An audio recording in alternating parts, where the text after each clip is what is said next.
Iniziato from Poison Rock, and today a little bit different from the usual, but I think the work needs sometimes a little bit of change. I think we have Ben Duffy, psychotherapist with a different point of view in from the westernized psychotherapist with a we don't want to say Buddhism philosophies, and but you have your own point of view. I give a welcome to Ben Duffy. First of all, saying how are you? I'm great. Yeah, like I said earlier, it's nice rainy day and just sat outside and meditated for like 45 and now here we are. Okay, yeah.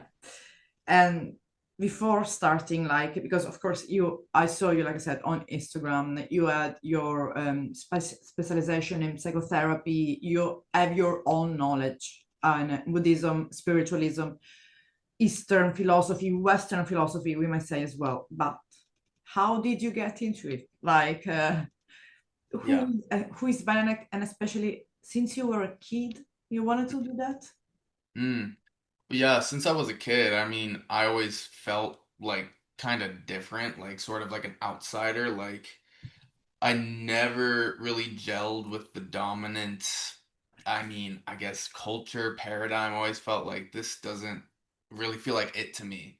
Even when I was really young and I was always kind of an outsider. And then in high school, I sort of just hung out with the stoners and the counterculture, and yeah, then I hit these waves of like deep depression and anxiety, just mental health. I mean, when you're in it, it's just so dark. I was gonna say crises. It was kind of a crisis, but it just you just ended up in I just ended up in this really dark place. And I was graduating undergrad and hitting these really deep lows. And my girlfriend of 4 years broke up with me, and I didn't know what I wanted to do. So I was like, after I graduate, I'm just going to go to Asia and learn about some of these Eastern philosophies. Because at this point, I'd already been pretty versed in psychedelics like LSD, mushrooms, DMT, and but I was still not finding peace. I was still not finding this truth. I was still not finding these things that I really desired. So I decided to book a trip to Asia, and I went out to Vietnam. First, I just flew into Vietnam because it was the cheapest flight. And I did some work exchanges and like taught English in Saigon. And then I bought a shitty like Walmart mountain bike and biked all of from these all of these in Taiwan, this is in in Vietnam. Yeah. Vietnam, yeah. So in Vietnam, I bought a mountain bike in Saigon and biked up to Hanoi and then out to the east coast of Vietnam. And then I was a kayak guide, like doing boat tours at a hostel in Cat Ba Island up off the coast of Vietnam. And all my friends are like hitting me up, being like, "Oh, like I'm so jealous. Your life looks so cool." And I'm like still depressed, and I'm like, I can't even enjoy this shit. Like I'm still stuck in my mind. So at that point, there was a realization, like it really doesn't matter what's going on out here if what's going on in here is completely shot. So I was like, how do I fix this? What do I do? And at this point, I didn't have a solid meditation practice. I didn't have any sort of contemplative practice in my life. So after Vietnam, so this is also right as COVID is blooming in the world. So this was the beginning of 2020 when I was in Vietnam. And pretty early in 2020, Vietnam actually closed all of its borders and kicked out all the Westerners because they're like, "Oh, yeah, we're not Yeah, messing around with COVID, so everyone leave." So I was like, okay, where do I we go? remember that, I think. Yeah. We will never forget. So I decided I was like, people tend to go to India to find this like enlightenment thing, right? So I was like, I'm gonna go to India and see what's Nice. good. So I fly out to Delhi and take a bus up to Rishikesh, which is one of the holy cities in India, up north in the foothills of the Himalayas. And I went to an ashram called Pool Chatti, which was a Shiva ashram. And I went there for, at first, it was supposed to be like a week-long meditation yoga retreat. And like within a few days of me being there, the whole country of India goes on lockdown. And so now I'm stuck at this ashram. And I was there for like 4 months. And it was such a deep experience, such a serendipitous moment where creation was like, yeah, you really want to find some truth, you really want to find something meaningful and valuable. Why don't you just get trapped at this ashram and just do yoga and meditation while the world implodes? And I learned so much there, and I was still depressed and I was still working with my mind in this certain way, working with the painful relationships I'd made with myself, the self-hate, the lack of worth, the resistance towards the unknown. I had all of this pain Yeah. just swirling around, and it was actually at this ashram when I had this first big break where I was actually helping to build a hospital because I didn't have the money to stay there. So I was doing like a work exchange. So I was helping to build a hospital they had adjacent to the ashram. And I remember I was moving some pipes, and my dad at that point was begging me to come home because he's like, we don't know how bad this COVID thing's gonna be, and I don't want you to be in rural India if it gets way worse. And I was like, I get that, but at the same time, I haven't found this thing called enlightenment. And if I go home, my girlfriend broke up with me. I'm not gonna be able to hang out with my friends. I'm gonna be depressed. I'm gonna have to live with my parents. I'm gonna be a fucking loser. And I was like running that through my mind. I was like, I'm just gonna be a fucking loser. And then just something snapped. I was like, if I'm a loser the rest of my fucking life, it is what it is. I can't keep fighting this. And it was just like Acceptance. hard to put into words. It was almost just Acceptance. like such just an opening to myself, an opening to the feelings in my body, an opening to the world as it came through me and presented itself to me, just opening to all of it. And I remember I dropped these pipes that I was moving, and I looked up at the leaves and the evening light hitting them, and it was just so beautiful. It was like I was finally actually present with the beauty around me, just being able to stop running from what's inside me, and just feel it and Accept- just surrender to it. so- And it was just such a beautiful experience. And after another maybe month there, I finally got a flight home. The friggin' United States government made me pay like $2,500 for a one-way flight. I was like, everyone else at the ashram, like their countries were paying for free flights to get their citizens Oh, back, but not yeah. the US. Of course, the Yeah. US. So It's my dad had to help me pay for that. it's the Thank God. best. Thanks, Dad. So I came back to the States, and I was still on the spiritual quest. So I spent a little bit of time living with my dad and just worked some construction jobs and saved up a good amount of money. And then I went to a Sikh community in New Mexico and worked on a farm there for a season. And then I traveled up north to Vermont in the northeast of the United States and stayed at at this Zen center called the Monastic Academy with the head teacher Soryu Foral, and that was a incredible experience. Very rigid, intense meditation practice, lots of silence, lots of introspection, really understanding the role that projection plays in our experience.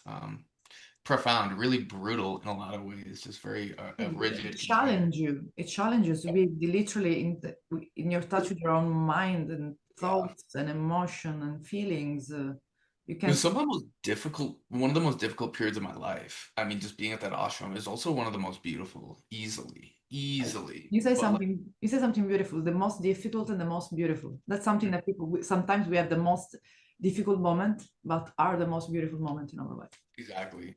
Yeah. And when I was at the Zen Center, I mean, you're waking up at 4 o'clock every morning to meditate for 2 hours in silence. And then you eat breakfast in silence. And then you work in silence.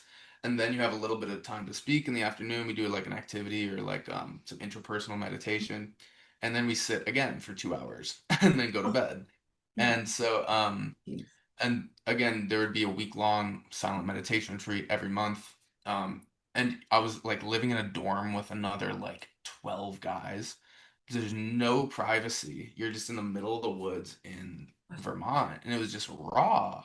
And you have no, you can like, go on walks and kind of be by yourself, but it was just like you're being confronted with your own mind and the way that you project onto Challenge. others.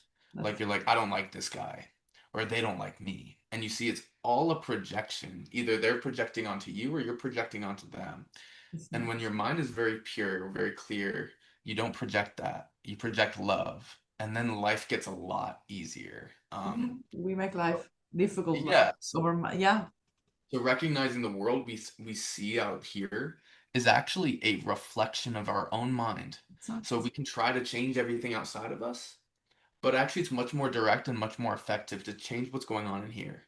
Yeah, And then all of a sudden, when you start to, again, look inwards and start to question yourself, exactly. are these perceptions real?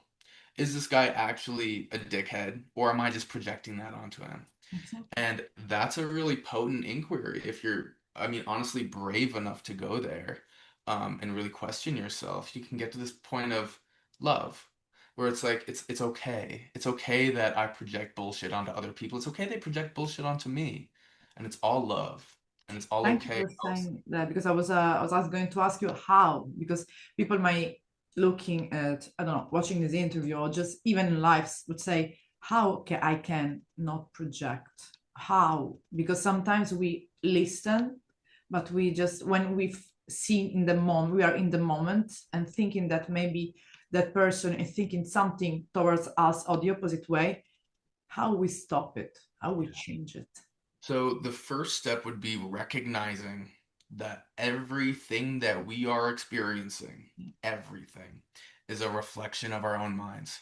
Everything. You will never find the real world out there. You'll never find the real person that exists beyond your projections. So we have to recognize everything is projection. It's all in here. Yeah. And then we can choose.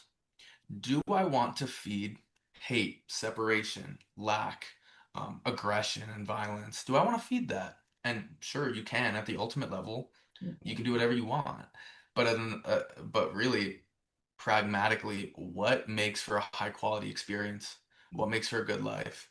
And I would say deep compassion, love, acceptance, connection with others. Yeah. And that is, again, cultivating a certain flavor of mind where you could say qualities of the heart, like kindness, compassion, those are the dominant themes in the mind as opposed to separation or lack or inferiority, fear.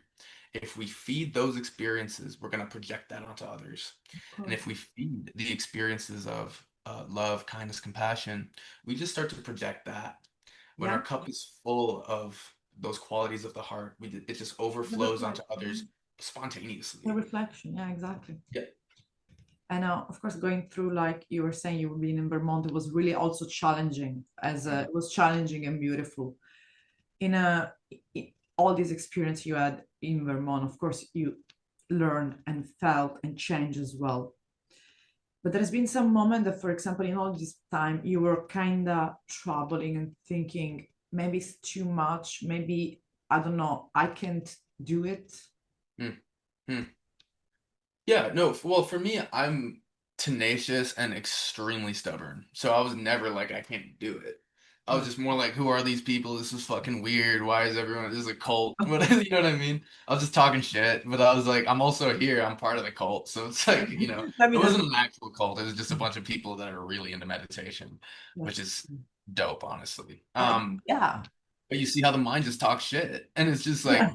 these people yeah, this is weird. But But the end, we're here to do this all the same thing, yeah, meditating. So and you get to see your mind clearly, and you get to recognize it's not them, it's not out there, it's all in exactly. here.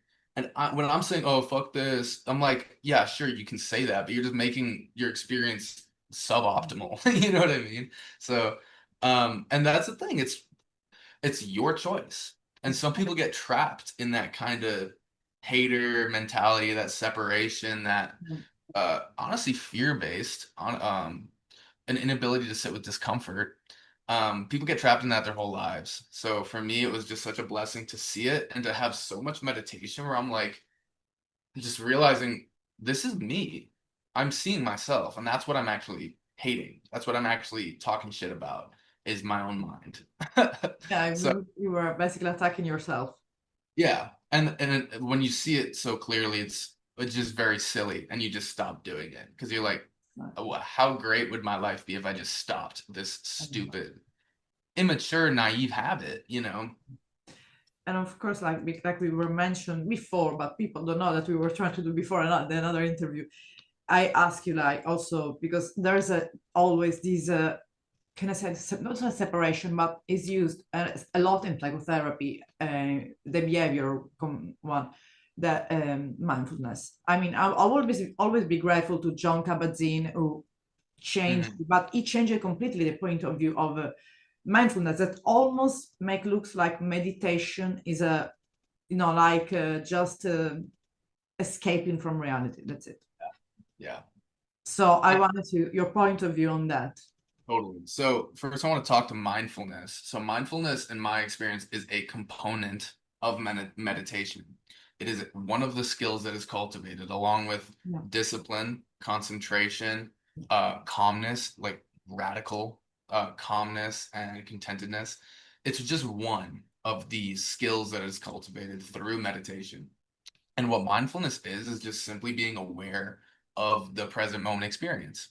And so I'm aware of the emotions in my body, the thoughts in my mind. In Buddhism, they would say you can break it down into the five aggregates. So that's a common, the aggregates of like touch, Yeah. sensation, narrative, feeling body, Exactly. what perception, and consciousness. So these are all the five aggregates.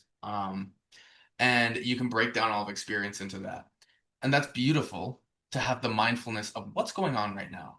Because for the vast majority of people, I will be very confident in saying that they actually do not even know what's Oh, going on. yeah, it's true. It's true. It's true. I did that as a naturopath. I do a lot of mindfulness because people ask me that to do that, and they don't know even how to breathe.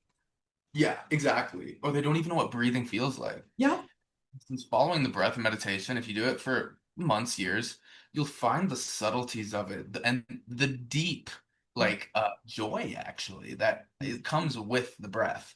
And again, it's we get so caught up in the mental stories that are pulling us in a thousand directions that we lose contact with our very simple but beautiful experience. And so mindfulness is profound in that it brings us back to what's actually going on right now. yeah, And it helps us, the metaphor I use, it's like the mind experience is sort of like a cubicle. We're sitting at a desk yeah, and there's shit everywhere. There's just like papers and pencils and yeah, coffee. exactly. And what mindfulness does is it helps us to organize everything Yeah, so that we know where things are. It's like, oh, here's my like yeah, sketchy relationship with my dad, and here's my exactly. Yeah, and everything's organized. It's not like a cloud of not really just honestly kind of anxiety. But and also accepting that, and also exactly accepting. seeing everything and accepting it. This is how it is now. This is the story I have about myself. This is the world. This is where my mind, so you get to organize everything, and that's beautiful. And I think it really can't be understated actually. Or overstated, whatever that term is. But I think mindfulness is beautiful, but it would be a tragedy if we thought that that was the end of the path. And No, a lot of people think that's it. If I can just be mindful with the present moment with reality, then I'm going to be free. But no. So what the Buddha taught is actually that we need to go a step further. It's not just enough to be present with things as they are, because we're not understanding that things as they appear to us are constructed by us. And until we understand that we are constructing experience, we're going to be trapped in believing our own projections, thinking that this world, this self, and my life as I experience it is objectively true and real. And the freedom comes from knowing that it's not.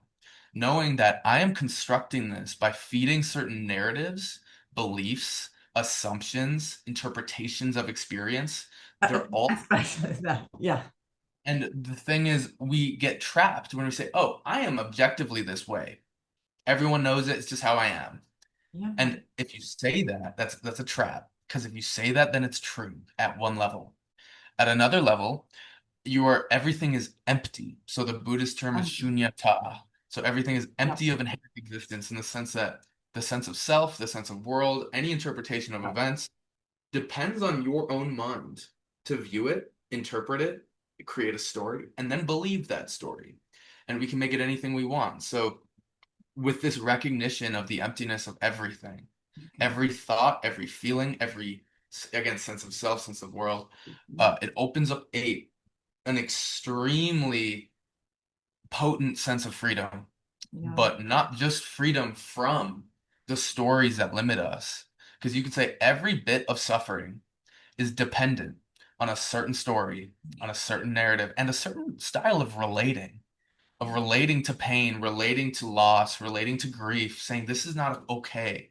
When I relate like that, I am constructing suffering out of thin air by saying, oh, this life that's been given to me, this experience, it's not okay. And I don't like it, and this is unacceptable. And when I relate to life like that, I am constructing suffering out of thin air.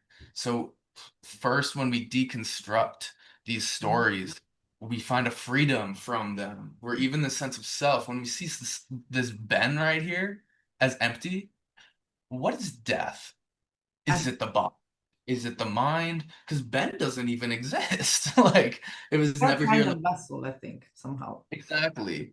Um, So these insights, it's one thing for me to say them and for viewers or you to really be like, oh, that feels really right.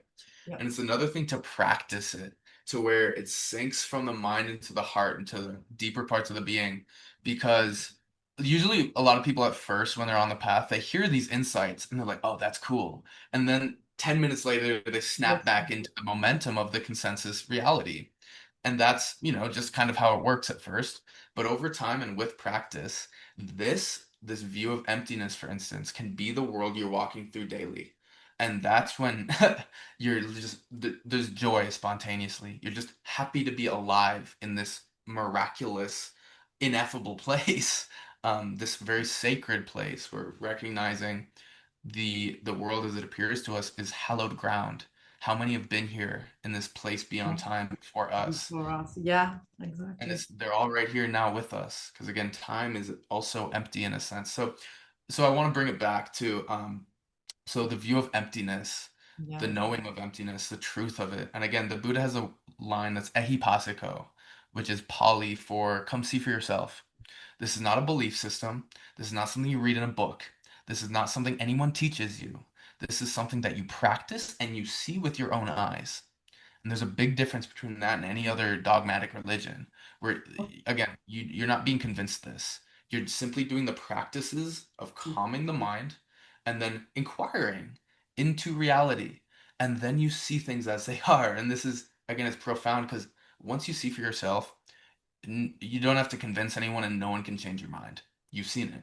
You've seen it.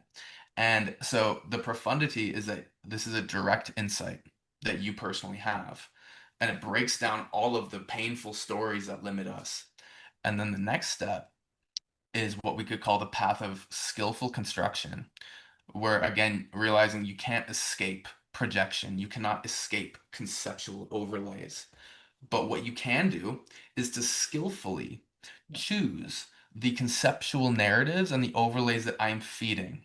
So, feeding stories of empowerment, feeding stories of divinity, where who says I'm not a god incarnate?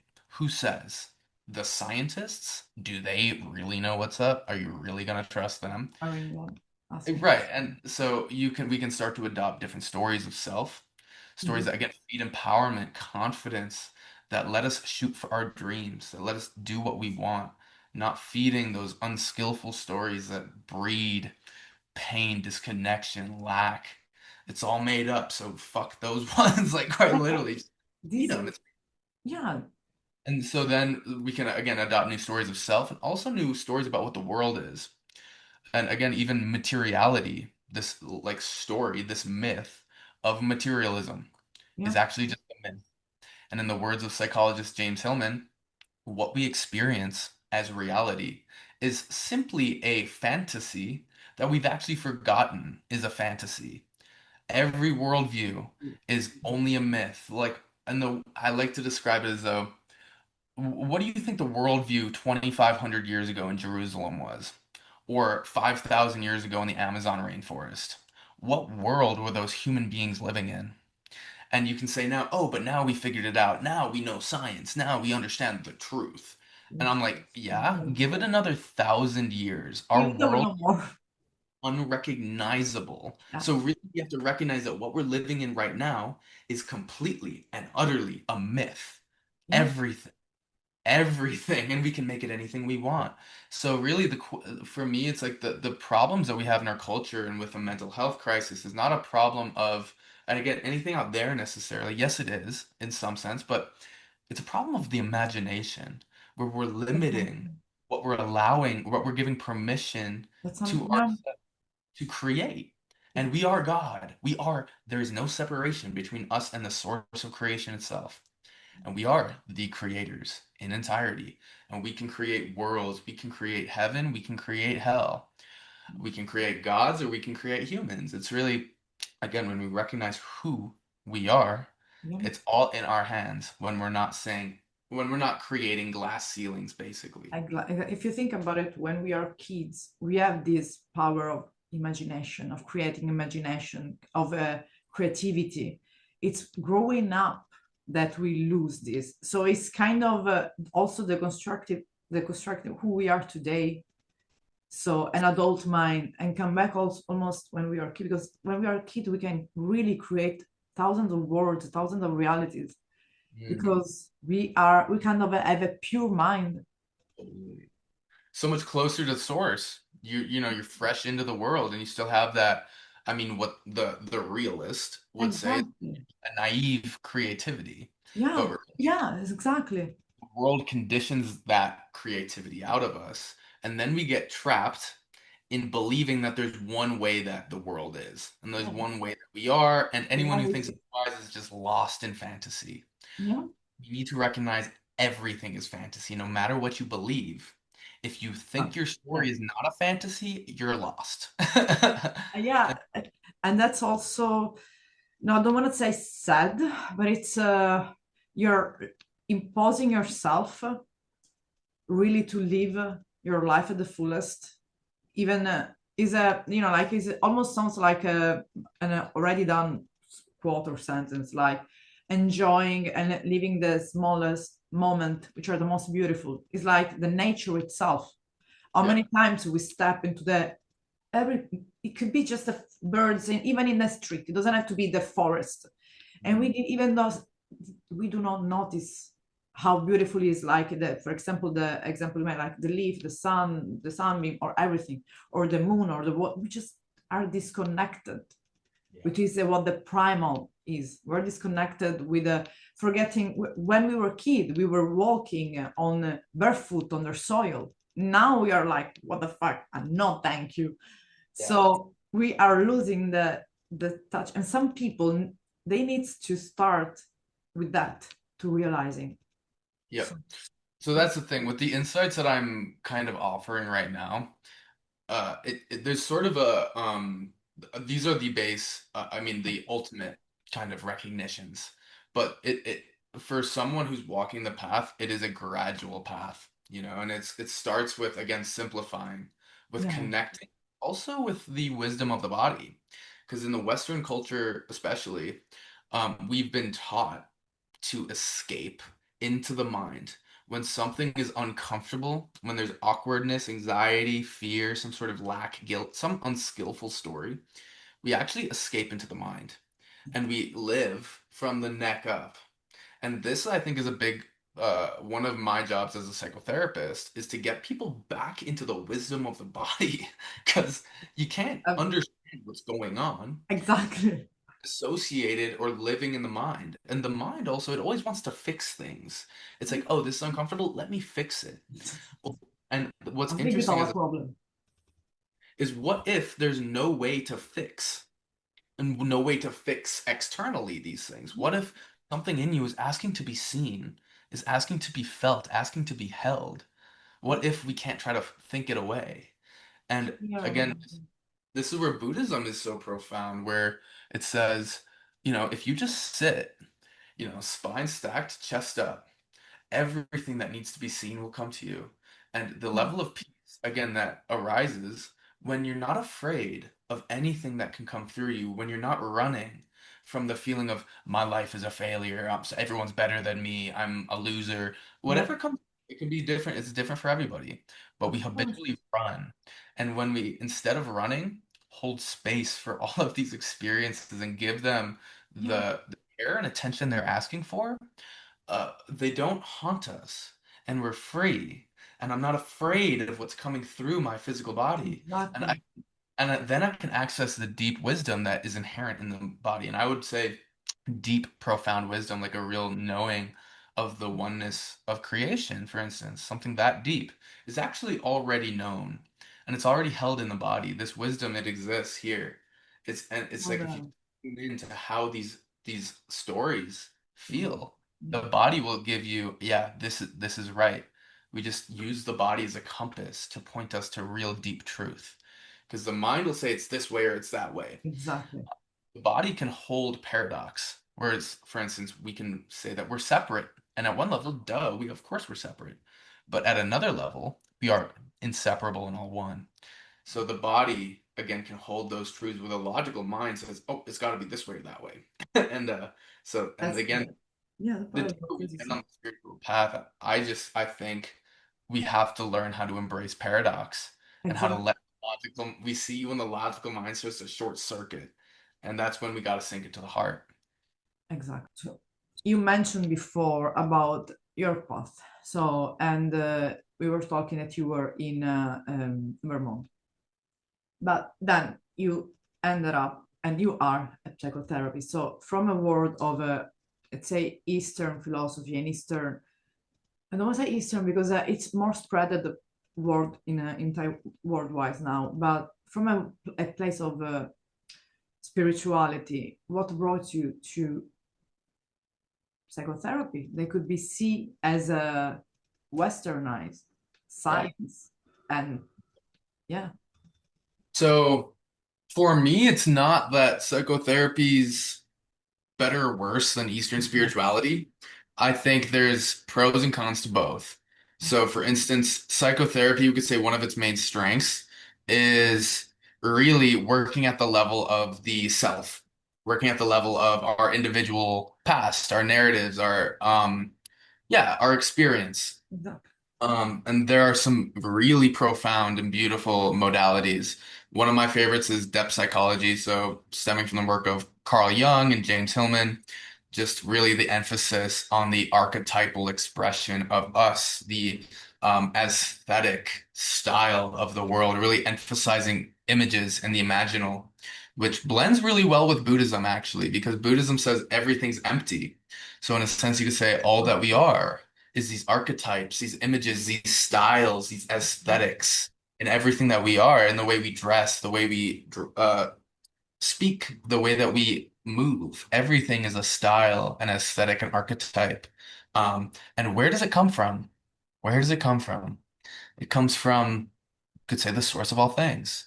And there is no real you, recognizing these are all masks, and underneath all of those masks is completely empty. There's nothing. Yeah. And there's something so profoundly free there. Um, so again, blending depth psychology and the emphasis on the archetypal with the emptiness of Buddhism is extremely profound. And then the emphasis on working with dreams, with the images that come to us, especially in my work, I think is starting to emphasize with psychedelics. These things, these hallucinations we get are powerful images from where? From directly from source, popping in the mind, popping in the psyche, and we get to play with those images and they start to become us. And that's the thing. All that we are is image. All that we are is story. And knowing that we can start to work intentionally with these imaginal beings so that we become them and we become the myth of us. So that's depth psychology. And I mean, Carl Jung was insane in like the best kind of ways, like deeply spiritual. And yet he was a student of Sigmund Freud, who is, pros and cons to Freud, definitely kind of weird with all the phallic kind of Yeah, mindset. there, Like, there's a lot. I mean, there's a lot of all these people pro and cons, but they gave their own contribute to the what we have yeah. today in the good aspect. And so just to bring it back, I mean, it's Yeah, not that psychotherapy or Buddhism are better or worse. It's more just amassing this toolbox to exactly. use it. Because all of these things, again, when it's empty, all we're left with are different lenses to experience ourselves in the world that we can pick up and put down. So, Exactly. for instance, the lens of self, we pick it up and we put it down. The lens of no self, of emptiness, we pick it up and we put it down. There's not one that's more useful because sometimes you want to be in yourself. When you're in a deeply meaningful experience, like, uh, you know, deep intimacy. when you're making love with somebody, do you want to be in no self? I mean, honestly, maybe you do, but also maybe you want to be in self and taste that richness of Yeah, your unique expression.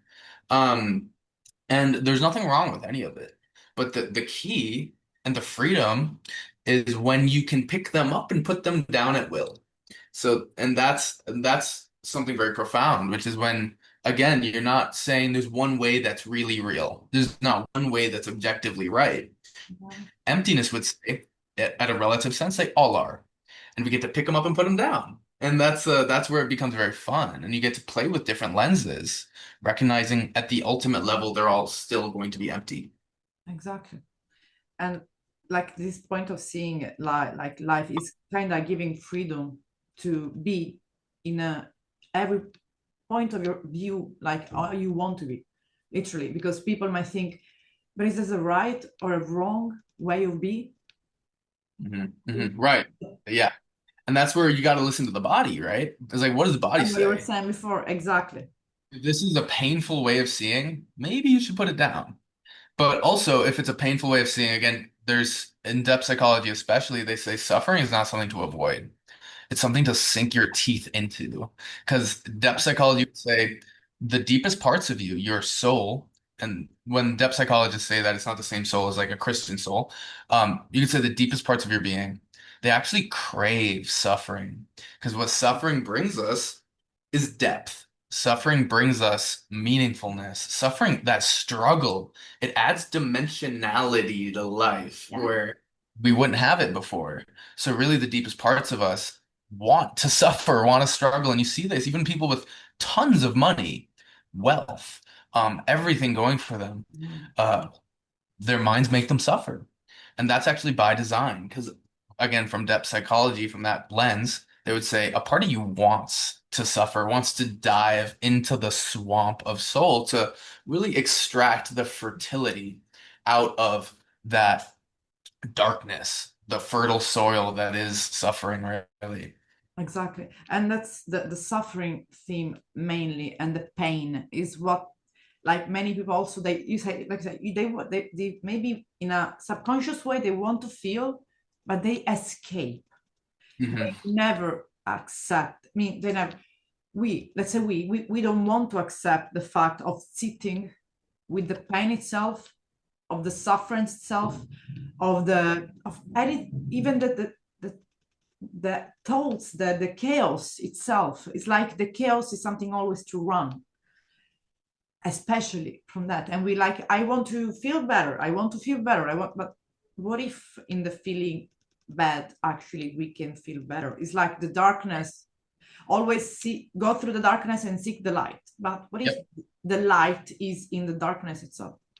exactly. And that's where, again, like I said before, is like we really need to start embracing paradox, which is, again, if I want to get out of this darkness, I actually have to, again, just fully dive into it and let the soul, let the being marinate and really yeah, just soak in that darkness because there's Exactly. also a lens of the alchemical, where in alchemy you could say a part of the alchemical process would be this this burning of the old material so that something new can come. We got to get charred and we need to burn. We need to, in a sense, die. Yeah. Psychologically, emotionally, the sense of self, there's always a death rebirth process going on. And when we reject that, we're actually rejecting the natural flow of creation, as well as something that, again, the deepest parts of our being are saying, hey, it's time to die now. And we're saying, no, no, no, no, no. So, and that's the thing. Then we create a conflict where there's that the soul part that's like, hey, let's die and get reborn. And then you're like, nah, I don't want to. And you create this war internally. Yeah. Um, as opposed to, again, opening to these seasons of life and letting ourselves, again, sort of, um, what's the word I'm looking, like marinate, gestate, get transformed by the darkness. And Exactly. it sucks. And that's by design. It's not supposed to not suck. It's like, and No, that's the no, thing. it's normal. Yeah. It's like the most simple thing. Like when you have a panic attack, it's like to feel it. You feel, everyone is scared of a panic attack. Why? Yeah. Because they feel, the body, like literally all the muscle that are feeling tightening, and then you feel that you're dying, and they run away. And Yeah. so they start to avoid everything. But if you try to maybe feel something when you have a panic attack, and if you are able, of course, because you don't do that immediately, it's a sign that your body is telling you something. And maybe that pain also is telling you something, because maybe it's not only a pain coming from a bad moment. Yeah, it's not good, but after it's gonna be way. And there's something really interesting, I think, with the example of a panic attack, which is, like you said, people just kind of unconsciously run from that experience because it's so uncomfortable. But interestingly, it is the attempt to run away from the That panic calls that them, yeah. actually causes the panic. Yeah. So it's like a feedback loop, right? Where the more I try to run, the more panicked I am. Oh my God, here it is. And But then yeah, you run more because it's more intense. And it's interestingly, if you are not afraid of a panic attack coming on, if you've accepted it, if it's what it is, they don't arise because you're exactly, not afraid. exactly. Everything starts there to create also just a small awareness even in a panic attack that is caused whatever by anxiety, what is caused by thought, is caused by from fear. But if you are aware of what is a panic attack, and you start to feel it, and you start to know what it is, you won't be afraid. That's what I try to teach to her, to not be afraid of it, of a panic attack. You can Mhm, just sit with it, and mhm, let's and from these, like, it always comes from the same word. It's the word aware is a common denominator is many things in life. If we are aware that pain is pain, if we are aware that panic, just giving the real meaning to the word.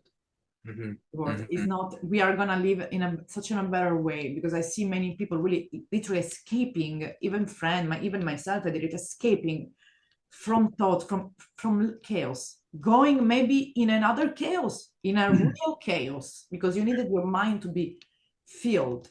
Yeah. And it's interesting. It seems like, the root cause of all addiction, and this means addiction to substances, sex, behaviors, all forms of escapism. Those are really a manifestation of an inability to sit with discomfort Yeah. and to sit with pain. And again, the more that we run, the more that we're Oh, actually creating that pain. yeah. So again, the more we turn towards.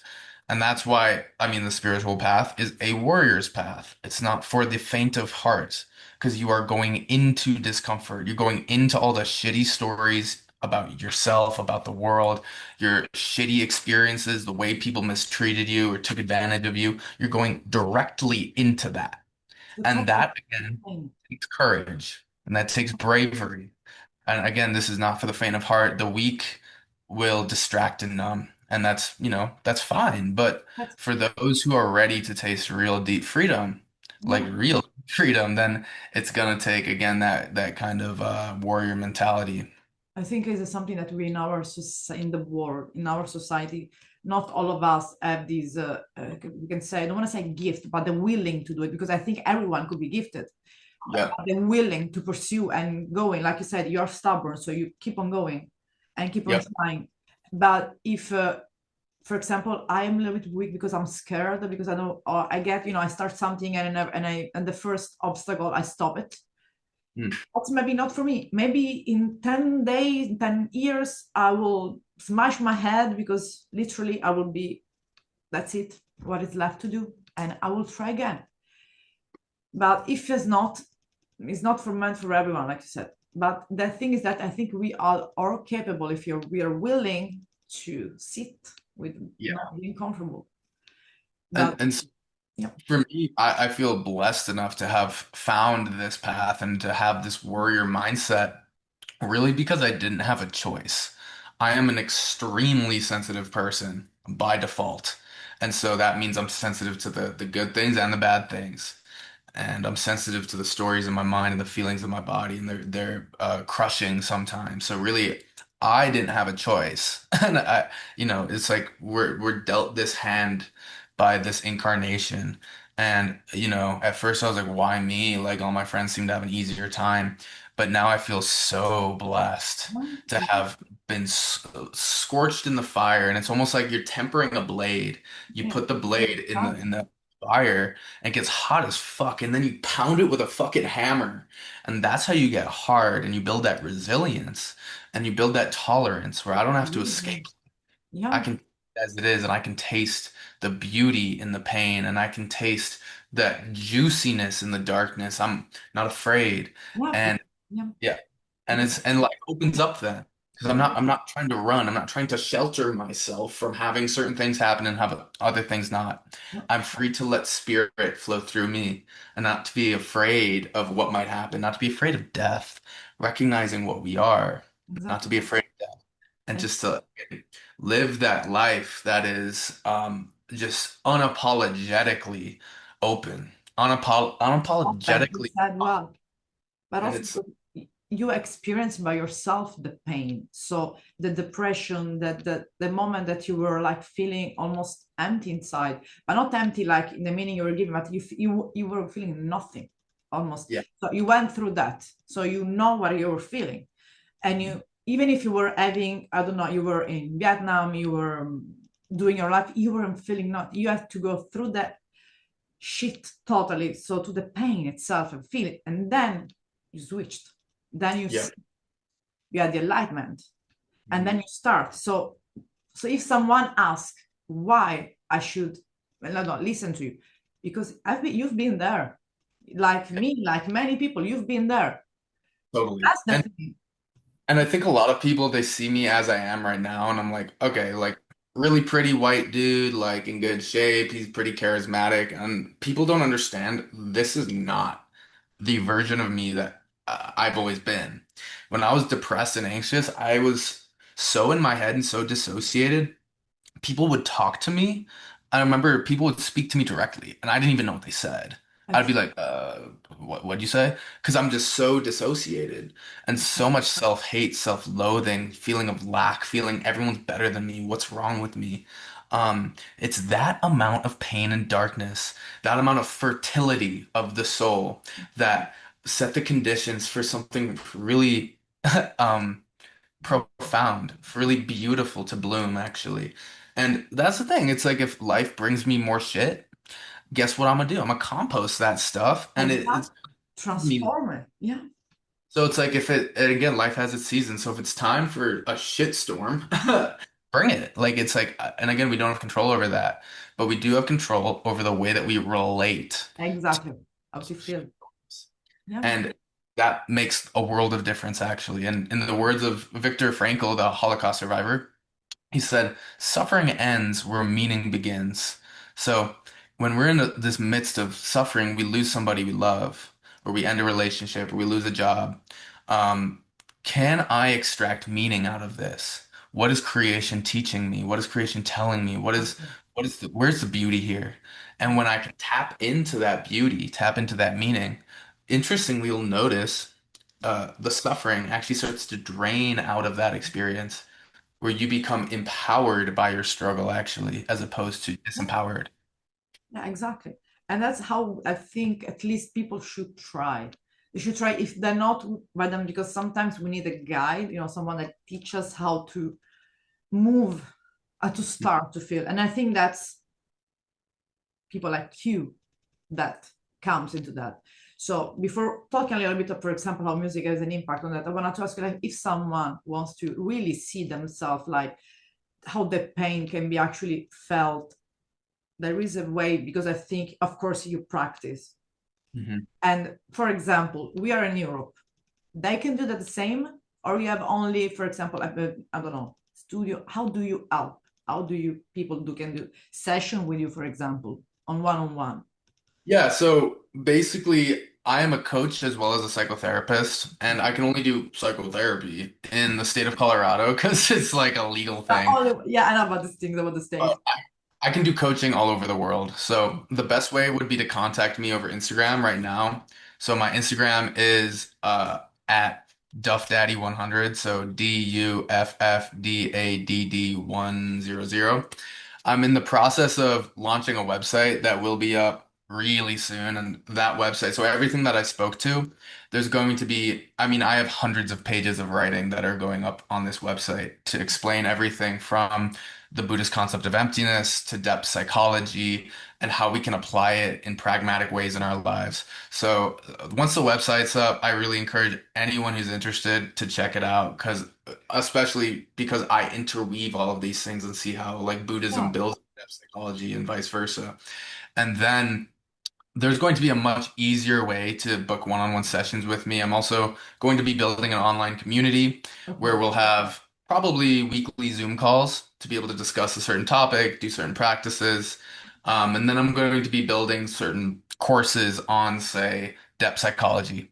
How can I apply this lens to my life to make a difference? How can I apply the path of meditation and Buddhism to my life to make a difference? So So there's, many things are cooking right now. of course, At this point, the best way to reach out to me would be, again, through Instagram. Or, I mean, you could email me. It's like a whole long email. It's Benjamin Duffy Counseling at Gmail. But, I'm gonna put this on YouTube, don't worry. So okay, cool. that's not gonna be a problem. Or we can put, like the writing, like the news. Yeah. Oh, that works. And whenever my website's up, maybe we'll just add the Yeah. website should be up in the next 2 weeks.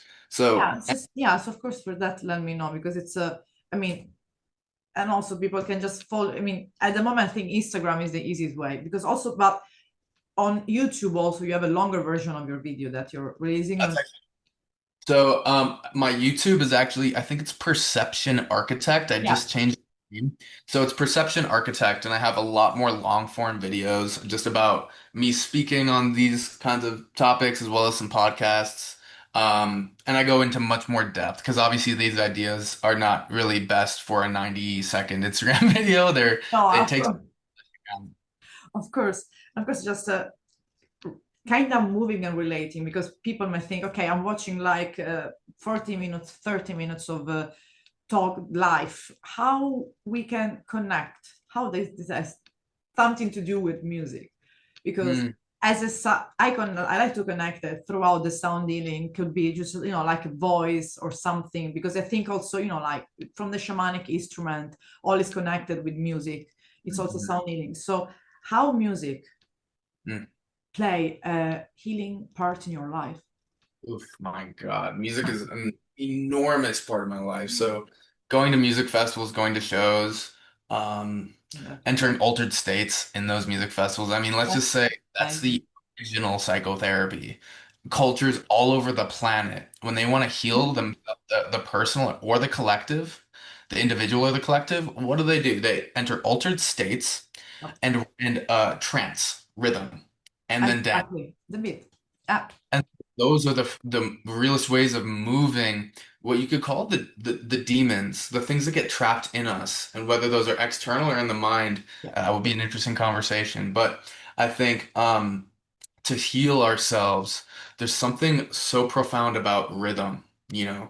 the beat of a drum, the bass at a set. It moves you. It changes the mind. And in a Exactly. sense, I mean, at a very deep level, you could say all that we are is an arrangement of frequency through different mediums. And these sounds, they start to work at the level of the physical body, of the mind, the psyche, the Yeah. spirit, and they start to align you in a certain way. Exactly. I always think of the concept of the divine play in Hinduism, the Leela. So in Hinduism, they say this is Shiva's play we're all a part of, and we're all dancing to the beat of his drum or his flute or whatever. So really, life is music. Life is flow. Life is these rhythms Exactly what we're saying. Explore. Yes. and like your life and my life, we could view it as two different rhythms, right? Coming Yeah. together to make this music together, and that's what Yes. life is. It's a kind of like a microcosm. Yeah, it is. That's why there are so many shamanistic tribes around the world. And that's why still today we keep on going through that. And that's even if you go to I don't know, because this is not about genre, you can go throughout the tribalistic music, but you can go also to the, I don't know, techno also comes to the beat. If you think Totally, about it. totally. All of them, all of the different musical flavors. It's just a different Yeah, experience of it's just um colors, shapes. yeah, right. Yeah. And they're all beautiful. Some people get caught up in I like this music, I don't like that. and definitely I have preferences, Yeah, but of it's course. music. I found it's less about the music itself. How much can I get with it? Like even if Yeah, the music, can I like laugh around and joke with my friends and be like, this is kind of weird. Like you know what I yeah, mean? you can, of course, or you can, I don't know, dance all around the house with that, or go even to, I don't know, to the gym to just do workout with the music. It's getting along with me because also gym is another important thing to find a way to heal because they think that it's only workout, it's only for physical aspect. No, no, straighten the mind, straighten the body, and straighten the mind. I mean, it's one thing. We Yeah, can separate the mind and the body, and that's a one valid perspective, but we can exactly. also hold an equally valid perspective that the Exactly. mind and the body are one thing. You can see that. Like when I have contraction in my chest, and then the mind makes up this story about the anxiety and that thing I did 2 years ago that was weird and whatever, you know what I mean? Yeah. It's like you see the mind and the body are one thing. So again, and this sense of resilience builds when you start to expose the body to that stress of like really working it. And that's why I work out all the time. And I'm running actually an ultra marathon on Saturday. So just Really? to, yeah, it's gonna be Wow. fucking That's a intense. good heavy. Yeah. So and again, just like when you work I found there's, especially climbing, running up mountains, like there's a direct connection I found with intense, like, pain at the physical level and goodness. It seems again like a paradox, but the more when I'm running up mountains, I can't breathe, my legs are on fire, and I'm like, holy shit, I still have like whatever, 3,000 feet to climb. There's like a smile on my face when I'm running up and I'm like, holy shit. And I'm just like, Yeah. I notice I'm smiling, and there's like, it's actually pretty deep spiritually speaking. For me, it's like being able to learn how you open to pain, because that's what it is. It's a practice, and yes, this fucking sucks, and I'm still going to keep going. Yeah. That's your whole being, opening to pain. And when you open to pain, you're not having this relationship built on resistance, then actually the suffering drains out of the experience where you're just left with the raw physical experience pain, which is really not that bad. And actually it's beautiful because again, it forces you to open, and then it's life is good. Yeah, and then you're gonna see the changes also because it's like when you're doing the if it, people think we compare, for example, the physical workout to a mental workout, the physical workout it gives you immediately kind of the result. You work, but you're gonna see with your own eyes. But with the mind, you have to you don't see this thing immediately. You have to always have kind of a self-awareness, staying there, looking your insight, see to your inside of your mind. That's the thing. But what's at the end of everything and really the base is just staying and sit there with your mind, with your thoughts, and start from there. Exactly. Because if someone could ask, how can I start all of this? Hmm. Hmm. How can I start? And they could hear us for speak for hours, but say, yes, but I would just start. Yep. How? The again, like you said, so this is a path, right? This is I mean, one lens is that this is a path, and it's Yeah, incrementally, it builds on itself. So the first step would be becoming aware of yeah, what's going on, being aware of how you feel. How do you feel after an hour of meditation? Or, I mean, if you're starting 15 minutes, just exactly. notice. Just notice how you feel. And then how do I feel after I do a run or I go work out? Just notice. How do you feel? And you're collecting this data, which is going to push you in the direction of just a higher quality life, really. So the first step is awareness. How does it feel when I hold this view of lack versus how does it feel when I hold this view of acceptance? Just notice. So step one is just becoming aware, and that's where mindfulness is key. Mindfulness is absolutely the first step. If we want to really be deeply free and really make the lives we want to live, then we first have to be conscious of what's going on and what feels actually good at a deep level. Is it just drinking beers every night? Or is it moving my body, connecting with good people, like listening to good music? You know what I mean? And Guys, it's yeah, it really could be everything. Yeah. it's almost so simple it's hard to believe. But it's just like, again, slow down the mind. See what needs to be felt daily. And Yeah. that's the thing. Meditation is beautiful anytime, but just something magical happens when it becomes very a consistent part of your life, Yeah. which not only does it purify, the storms of the mind and of emotion in that moment, but it also kind of is a proactive solution Exactly. that future storms never occur. Because Yeah. you're not feeding unskillful stories, and you're feeling what needs to be felt. So I would say, yeah, step one is just mindfulness Really, awareness. yeah. Notice. And of course, when if comes the struggle, or even meditation is something that it can be done consistently, because inconsistency is something that we deal every day with, and many of us. There, when it comes people like coaching like you, they can help to get into the path of consistency, Mm. and then people can go. That's, I think, something important, because not many of us are called to coach. Yep.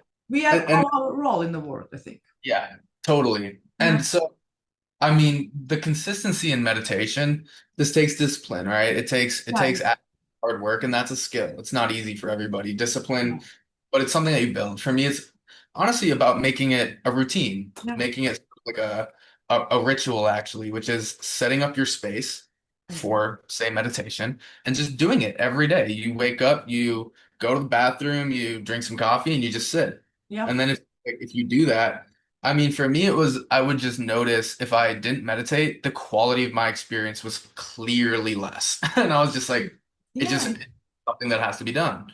Um, and obviously, if you do more meditation, depending on the style of meditation, you'll feel better too. But like, again, it just starts with discipline, setting a routine, and kind of being hard on yourself. In spirituality, a lot of people say, "Oh, don't be so hard on yourself."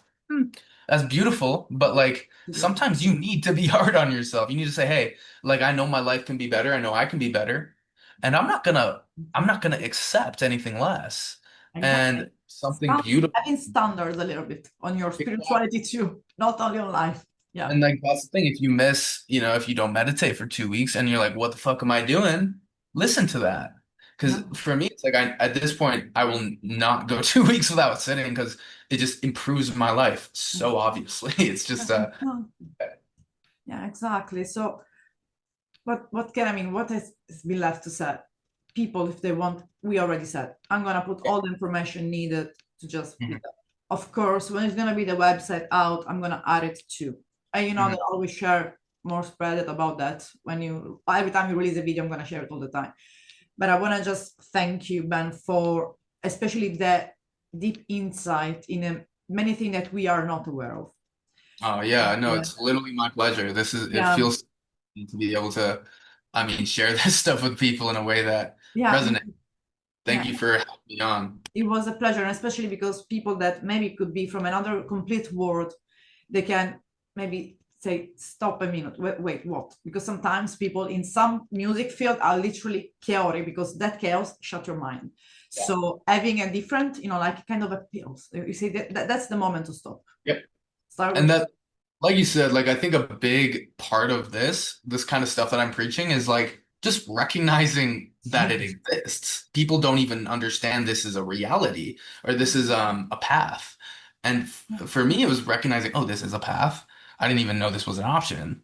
That's when things start to open and you start to really that curiosity starts to bud and it starts to grow yeah, into something has to bloom from the suffering always. That's something.